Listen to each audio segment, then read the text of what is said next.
Hello friends, welcome to my channel let's study with Anuj. तो आज 18 दिसंबर 2021 इस वीडियो में हम हिमाचल प्रदेश की 22 बड़ी खबरों को आपके साथ शेयर करेंगे। तो वीडियो में एंड तक बने रहिएगा और इसी तरह के डेली न्यूज़ अपडेट्स पाने के लिए चैनल को सब्सक्राइब कर लें और बेल आइकन को ज़रूर प्रेस करें ताकि हर नई वीडियो का अपडेट आप तक सबसे पहले पहुँचे। तो आइए देखते हैं 18 दिसंबर 2021 की हिमाचल प्रदेश की 22 बड़ी खबरों को। आज की पहली न्यूज़ है, आरएसएस के शताब्दी वर्ष के लिए भागवत ने हिमाचल को दिया 4 साल का रोड मैप। कांगड़ा में सरसंघ चालक ने कार्यक्रमों से कार्यकर्ताओं तैयार करने का दिया मंत्र। स्वयंसेवकों से पूछा किस तरह से कार्यक्रम प्रदेश में चल रहे, समीक्षा की।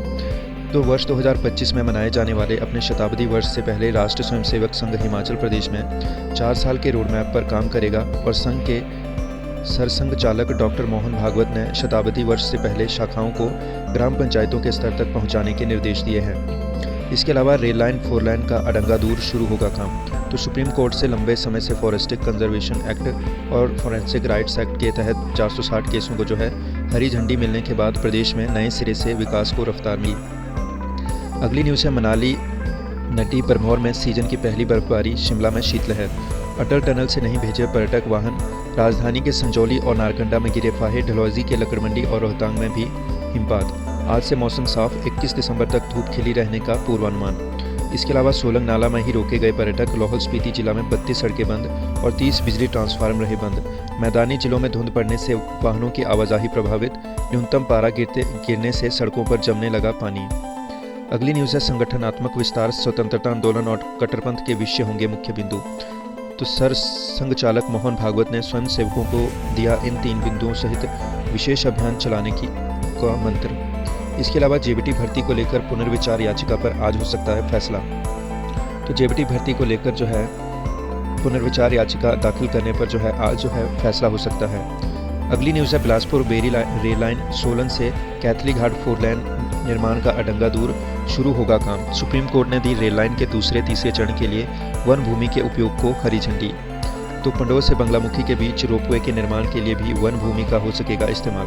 तो सुप्रीम कोर्ट से लंबे समय से फॉरेस्ट कंजर्वेशन एक्ट और फॉरेस्ट राइट्स एक्ट के तहत 460 केसों को हरी झंडी मिलने के बाद प्रदेश में नए सिरे से विकास को रफ्तार मिलेगी। अगली न्यूज़ है, वाहनों के प्रदूषण से ग्लेशियरों के तेजी से पिघलने का दावा। लाहौल घाटी में वाहनों के ब्लैक कार्बन से उम्मीद से ज़्यादा दिखेगा बदलाव। इसके अलावा घाटी के कई इलाकों में दिसंबर में गिरती थी पाउडर बर्फ, इस बार हो रही बारिश। तो जनजातीय जिला लाहौल स्पीति में भले ही दिसंबर में बर्फबारी से 8 फीट तक बर्फ की मोटी चादर चढ़ गई हो, लेकिन बड़ी संख्या में आ रहे वाहनों के ब्लैक कार्बन से सैकड़ों वर्ष पुराने ग्लेशियरों के तेजी से पिघलने का खतरा बढ़ गया है। अगली न्यूज़ है, ठंड के बीच परीक्षा देने पहुंचे बच्चे, लिखते वक्त कांपे हाथ। तो हिमाचल स्कूल शिक्षा बोर्ड से संबंधित जिला भर के शीतकालीन सरकारी और निजी स्कूलों में शुक्रवार से वार्षिक परीक्षाएं शुरू हो गई। कड़ाके की ठंड के बीच हुई परीक्षाओं में बच्चों को काफ़ी परेशानी हुई। ठंड में ठिठुरते बच्चों को लिखने में दिक्कतें हुई। स्कूलों में ना तो हीटर की व्यवस्था है और ना ही ब्लोअर। शिमला में आजकल न्यूनतम तापमान -0.2 चल रहा है और पानी बहता बहता जम रहा है। परीक्षा केंद्रों का जायजा लिया गया। अगली न्यूज़ है, स्मार्ट सिटी से बन रहे फुटपाथ पर विवाद, पार्षद ने रुकवा दिया काम। ऑकलैंड टनल आरकेएमवी के बीच बन रहा फुटपाथ, स्कूलों और कॉलेजों के बच्चों को होगी सुविधा। स्थानीय पार्षद ने धरने की धमकी देकर रोका काम। अगली न्यूज़ है, जाकू एस्केलेटर पार्किंग समेत कई प्रोजेक्टों के निर्माण का रास्ता साफ। फॉरेस्ट क्लियरेंस के चलते सालों से अटके पड़े कई प्रोजेक्टों को मिली एफसीए की मंजूरी। कृष्णा नगर नाले का होगा चैनलाइजेशन। अगली न्यूज़, अनुग्रह नहीं हमारा संवैधानिक हक। तो कालीबाड़ी में आयोजित सम्मेलन में पेंशनरों ने भरी हुंकार।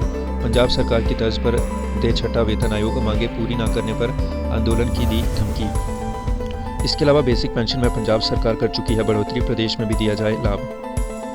अगली न्यूज़ है, छात्रवृत्ति के लिए तिथि बढ़ी, 7 जनवरी तक कर सकेंगे आवेदन। तो बीते वर्ष 1400 लाभार्थियों को मिली थी छात्रवृत्ति, इस बार 1800 से अधिक आए आवेदन।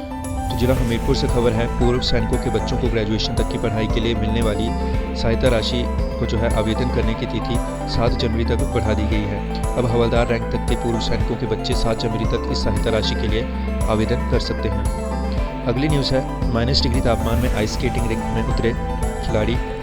काजा में 395 प्रतिभागियों के लिए प्रशिक्षण शिविर का आग देने के लिए 3 श्रेणियों में बांटे गए प्रतिभागी। तो -डिग्री तापमान में काजा आइस हॉकी रिंक में 395 बच्चों के लिए प्रशिक्षण शिविर शुरू हो गया है और हार्ड कंपा देने वाली ठंड में यह खिलाड़ी 24 दिसंबर तक प्रशिक्षण लेंगे। अगली न्यूज़ है शेड्यूल तय 1 मई तक पीजी प्रवेश परीक्षाओं के लिए आवेदन। 11 जून से डिप्लोमा कोर्स के लिए आवेदन भरने की प्रक्रिया होगी शुरू। एचपीयू ने पीजी कोर्स के लिए 1 अगस्त से शुरू होंगी नियमित कक्षाएं। तो हिमाचल प्रदेश विश्वविद्यालय ने शैक्षणिक सत्र 2022-23 का संभावित अकादमिक शेड्यूल जो है तय कर दिया है और इसमें जो है पीजी कोर्स और अपने संस्थानों के यूजी कोर्स की प्रवेश परीक्षा, काउंसलिंग कक्षाओं से लेकर परीक्षा और आवश्यक अवकाश की तिथियों के साथ जो है पूरा शेड्यूल जारी किया है। अगली न्यूज़ है छोटे बिजली प्रोजेक्टों में हिमाचली लोगों को मिलेगी प्राथमिकता। 15 वर्ष के लिए हिमाचल को मिलेगी नई ऊर्जा नीति। 27 दिसंबर को पीएम मोदी करेंगे घोषणा। इसके अलावा 20 दिसंबर को राज्य मंत्रिमंडल की बैठक में हिमाचल की नई ऊर्जा नीति को मिलेगी मंजूरी। हिमाचल प्रदेश में स्थापित होने वाले छोटे बिजली प्रोजेक्टों में हिमाचल मूल के लोगों को जो है प्राथमिकता मिलेगी और 15 वर्ष तक नई ऊर्जा नीति जो है बनने जा रही है। दिसंबर को प्रधानमंत्री नरेंद्र मोदी मंडी में नई ऊर्जा नीति की घोषणा करेंगे। अगली न्यूज़ है छठे राज्य वित्त आयोग की अवधि को 31 अक्टूबर तक बढ़ाने की सिफारिश। तो छठे राज्य वित्त आयोग की जो है तीसरी बैठक जो है शुक्रवार को अध्यक्ष सतपाल सत्ती की अध्यक्षता में हुई और इसमें आयोग की अवधि जो है 31 अक्टूबर 2022 तक बढ़ाने की अनुशंसा की गई है। इसके अलावा सीएम जयराम आज मंडी में लेंगे अधिकारियों की बैठक। तो 27 दिसंबर को मंडी में प्रस्तावित प्रधानमंत्री के दौरे को लेकर मुख्यमंत्री जयराम ठाकुर शनिवार को स्थानीय अधिकारियों के साथ जो है बैठक करेंगे। इसके अलावा एनएचएम में भरे जाएंगे 34 पद। तो राष्ट्रीय स्वास्थ्य मिशन एनएचएम में विभिन्न श्रेणियों के 34 पद भरे जाएंगे। इनमें जो है मनोचिकित्सक, microbiologist, AMO, entomologist, consultant, IEC consultant और ग्राफी के डिज़ाइनर कम सोशल मीडिया मैनेजर के पद जो हैं शामिल हैं। इन पदों को जो है साक्षात्कार के आधार पर भरा जाएगा और आवेदन जो है 31 दिसंबर शाम 5 बजे तक जो है जमा किए जा सकेंगे। अगली न्यूज़ है 4.5 लाख के गबन में आरओ, बीओ और 2 वन रक्षकों को नोटिस। तो फर्जी दस्तावेज तैयार कर सड़क निर्माण के लिए आई राशि हड़पने का आरोप। ठेकेदार ने विजिलेंस में की शिकायत, विभाग ने भी 15 दिन में मांगा जवाब।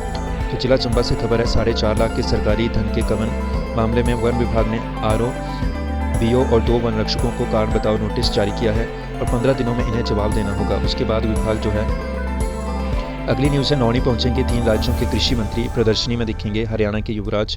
नौणी विश्वविद्यालय में केंद्रीय पशुपालन मंत्री पुरुषोत्तम रूपाला होंगे मुख्य अतिथि।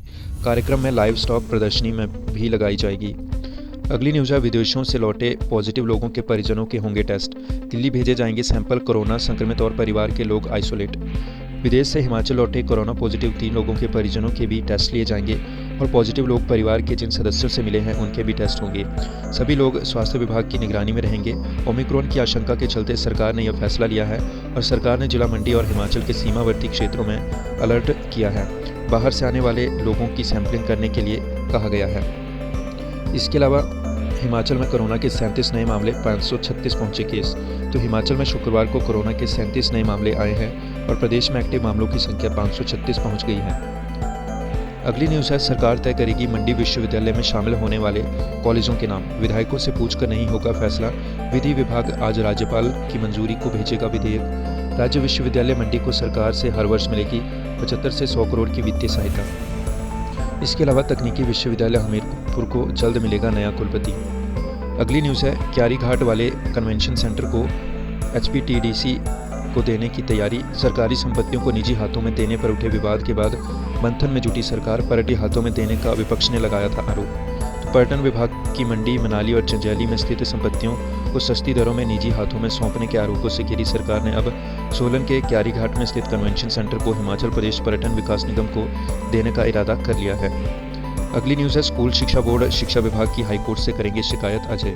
तो हिमाचल प्रदेश विकलांगता सलाहकार बोर्ड के विशेषज्ञ सदस्य और उमंग फाउंडेशन के अध्यक्ष प्रोफेसर अजय श्रीवास्तव ने कहा कि प्रदेश स्कूल शिक्षा बोर्ड केंद्र और राज्य की ओर से जारी स्पष्ट दिशा निर्देशों की धज्जियां उड़ा रहा है। दृष्टिबाधित और हाथ से लिखने में असमर्थ अभ्यर्थियों के साथ परीक्षाओं में अन्याय किया जा रहा है। उन्होंने कहा कि बोर्ड की ओर से संचालित 12वीं कक्षा तक की परीक्षाओं के अलावा शिक्षक पात्रता परीक्षा टैट में भी दृष्टिबाधित विद्यार्थियों के लिए राइटर संबंधी अवैध नियम लागू किए गए हैं। अब इस मामले पर वो हाईकोर्ट में याचिका दायर करेंगे। अगली न्यूज़ है पुलिस कांस्टेबलों ने की राशन भत्ता बढ़ाने की मांग। आश्वासनों के बीच ठोस कदम न उठने से पुलिस कर्मियों में है भारी असंतोष। तो संशोधित पे बैंड 8 साल के बजाय 2 साल में देने की मांग पर अड़े पुलिसकर्मियों ने मांग पूरी न होने के बीच राशन भत्ता भी बढ़ाने की मांग शुरू कर दी है।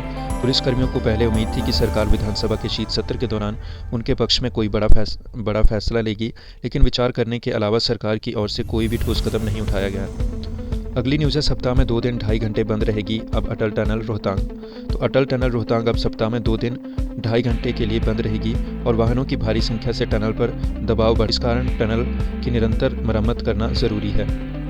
अगली न्यूज़ है, पीस मिल वर्करों की मांगों पर फैसला आज। तो पीस मिल वर्करों की मांगों पर शनिवार को फैसला हो सकता है और सरकार ने शनिवार सुबह 11:30 बजे होटल हॉलीडे होम निदेशक मंडल की बैठक बुलाई है और इसमें निगम के प्रशासनिक अधिकारियों से भी मौजूद रहने की अपील की है। पीस मिल वर्करों की हड़ताल 19वें दिन में प्रवेश कर चुकी है और तकनीकी कर्मचारी भी प्रतिदिन 2 घंटे इनकी हड़ताल में शामिल हो रहे हैं। इसके अलावा टूल डाउन स्ट्राइक से 700 बसें सड़कों पर खड़ी हैं और 250 से अधिक रूट प्रभावित हैं। एचआरटीसी प्रबंधन ने पीस मिल वर्करों और तकनीकी कर्मचारियों को हड़ताल खत्म करने और काम पर लौटने के लिए पत्र लिखा है। तो फ्रेंड्स, ये थी आज की मुख्य खबरें जिनको हमने आपके साथ शेयर किया। इसी तरह के डेली न्यूज़ अपडेट्स पाने के लिए चैनल को सब्सक्राइब कर लें। मिलते हैं अपनी अगली वीडियो में, तब तक के लिए take care and bye bye.